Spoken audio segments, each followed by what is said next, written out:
kicking things off quite some time before the wars begin in the year 1327, the start of the reign of King Edward III. Edward did not have a great childhood. When he was 14, his mother and her lover Roger Mortimer deposed and then disposed of Edward's father, King Edward II.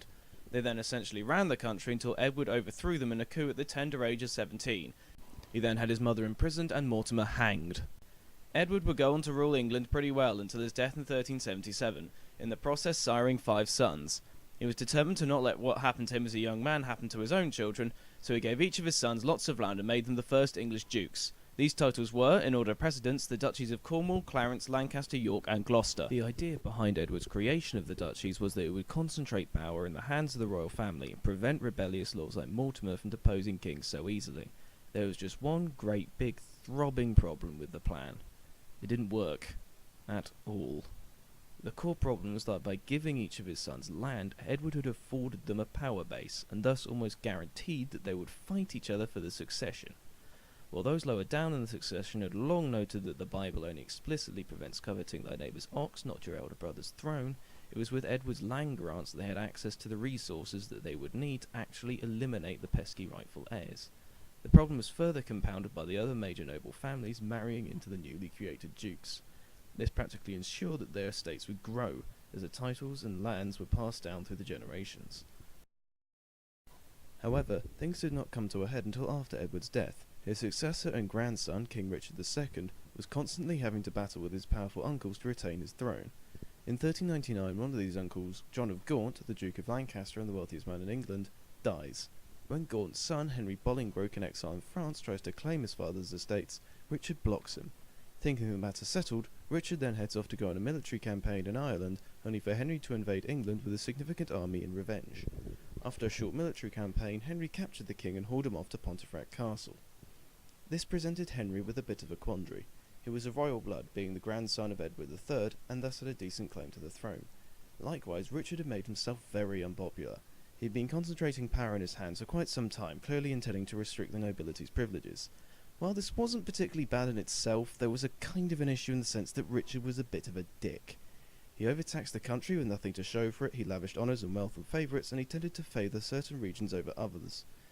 The cherry on top was that Richard himself was quite repulsive on a personal level, and may have possessed some form of personality disorder, which caused him to become increasingly unstable and murderous towards the end of his reign. What this meant is that certain elements in England started agitating for Henry to take the crown. After thinking for a short while, Henry agreed, murdered Richard in the most passive-aggressive manner possible by starving him to death, and then had Parliament declare him King Henry IV. This marks the end of the main line of the Plantagenet dynasty, which was a pretty big deal as they had been ruling the country for nearly 200 years by this point. Thereafter, England would be ruled by the House of Lancaster, a cadet branch of the dynasty, cadet meaning a spin-off from the main branch for those who do not know the lingo. All of this is very well and good, but no doubt you're wondering when I'm going to get to how this connects to the Wars of the Roses. The thing is, there was a slight sticking point with Henry's accession to the throne. John of Gaunt was the third son of Edward. The second son, Lionel, had been dead for over 30 years by this point, but he did possess 2 male descendants, Roger and Sir Edmund Mortimer. However, this inheritance passed through Lionel's only child, Philippa, who happened to be a woman, and Henry claimed that this disqualified the Mortimer brothers from the crown. Partly because the inheritance was genuinely unclear, and partly because Henry possessed a massive army and was a good commander, Parliament was inclined to agree with him. While Roger was already dead at this point, Sir Edmund rebelled in an attempt to press his claim. However, Henry crushed the revolt and he considered the matter settled. Unfortunately for the Lancastrians, Roger had a daughter, Anne, who passed her father's claim on to her descendants, one of which was Richard, Duke of York, the grandson of Edward's 4th son, Edmund the 1st Duke of York. This created a situation where another noble house could be considered to have a better claim to the throne than the Lancastrians. This was the House of York. We're now going to jump ahead to the heady year of 1422, a time when people stopped laying tea towels over their heads and wore spiffy hats instead. King Henry V, Henry IV's son, has reached his moment of greatest triumph. He has beaten the French so badly in the 100 Years' War that they have declared his son to be King of France. At this point, God decides that England has become too OP and needs a nerf, so Henry dies of dysentery. This brings Henry VI to the throne. Sort of. See, little Henry is only a 1-year-old at the time, and because small children should not be left in charge of just about anything, a council rules in his stead. Contrary to what usually happens in these situations, the council actually does a pretty good job for the next 15 years. However, when Henry came of age in 1437, all of this went terribly wrong. Henry was described by his contemporaries as a kindly soul, religiously devoted, some might say obsessed, and bearing no ill will or malice towards other men. Unfortunately, a good king these traits do not make. His mild-mannered nature led to him being a weak king, easily manipulated and abused by his peers, and utterly unable to inspire any kind of respect. To say this was a departure from Henry V, the hero of Agincourt, is an understatement. Even the portraits we have of him depict a man with an awkward, unimposing, and weak stature. Pope Pius II described him as a man more timorous than a woman, utterly devoid of wit or spirit. To make matters even worse, Henry also suffered from mental illness intermittently throughout his life. We're still not entirely sure what exactly he suffered from, but it may have been inherited from his grandfather, Charles VI, the Mad of France, a man given to thinking that his bones are made of glass and barking at the moon like a wolf. For the first decade or so of his rule, Henry functioned about as normally as he could function, but eventually he began to occasionally lapse into a strange coma-like state. Henry would have caused enough problems by himself, but unfortunately the English crown faced a crisis during the mid-15th century, which enormously magnified his flaws. The root of the crisis was, as with most things of this nature, a lack of money. Today, when the government needs to pay for something, it will levy taxes on its citizens and businesses.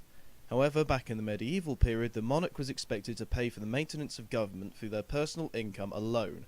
Attempting to tax their subjects could and frequently did lead to messy outcomes, such as the Peasants' Revolt in 1381, which was triggered by Richard II imposing the poll tax on his subjects, something that very nearly cost him his head.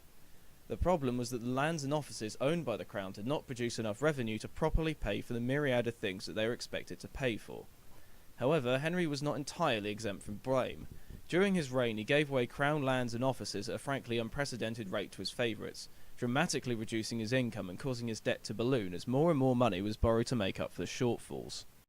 Understandably, people get annoyed when you fail to pay them for doing their jobs, so the crown's poverty served to build up enormous animosity towards Henry and his allies, as they were seen, unfairly or not, of running the country into the ground. In contrast to this stood Richard, Duke of York. Outside of the king, he was easily the most powerful man in the country and had a reputation for good administrative skills. While Henry drowned under the sheer weight of his obligations, York stood like a beacon, showing the way towards prosperity and power. However, it was the war in France that would eventually trigger this discontent to explode into armed conflict. In contrast to his father, Henry advocated a policy of peace with France, even going so far as to marry a French princess, Margaret of Anjou, in 1445. This marriage was both a blessing and a curse. On the one hand, Margaret was an extremely determined politician and sustained the Lancastrian cause even in its darkest hours. On the other hand, she represented to many of Henry's subjects the worst aspects of his government. Part of her dowry involved surrendering the regions of Maine and Anjou to the French. The court she brought over with her placed even more of a burden on the crown. She shamelessly allied herself with the men who were plundering the treasury, and to top it all off, she was a foreigner, because nothing builds hatred quite like xenophobia. Even so, Henry continued to muddle onwards until matters finally came to a head in 1450. In 1447, the deaths of Henry's previous guardians made William de la Pole, the Duke of Suffolk, the power behind the throne. Though Suffolk was able to accrue vast amounts of wealth and power through his privileged position, he was also regarded as being personally responsible for the myriad failings of Henry's administration. His first move was to remove York as commander in France and instead make him Lord Lieutenant of Ireland in an attempt to move him out of the way, which was more than a little annoying for York as he had been financing the war effort by himself and was now seriously out of pocket. He was replaced by the Duke of Somerset, Edmund Beaufort, one of Suffolk's allies. Somerset pursued a policy of peace with France, which only succeeded in totally ballsing up the conflict when the French realised they could just take their land back by force. Maybe if Henry V was still alive, the massed armies of France could have been held off, but when the French crown finally reorganised itself, the chances of the English monarchy holding on to any lands in France became very slim indeed. In 1450, Normandy was lost, followed shortly afterwards by Gascony in 1451. The loss of both these wealthy regions and the disastrous failure of an English military expedition sent to recapture them further crippled the crown's finances. The loss was clearly Suffolk's fault, resulting in him being metaphorically thrown under a bus and not so metaphorically confined to the Tower of London in 1450. However, Henry intervened to protect him, and instead Suffolk left the country to go into exile, or tried to at least. On his way across the Channel, Suffolk's boat was intercepted by his enemies and he was decapitated with a rusty sword. After this, control of the court faction fell to Somerset, who abused his position in much the same way as his predecessor.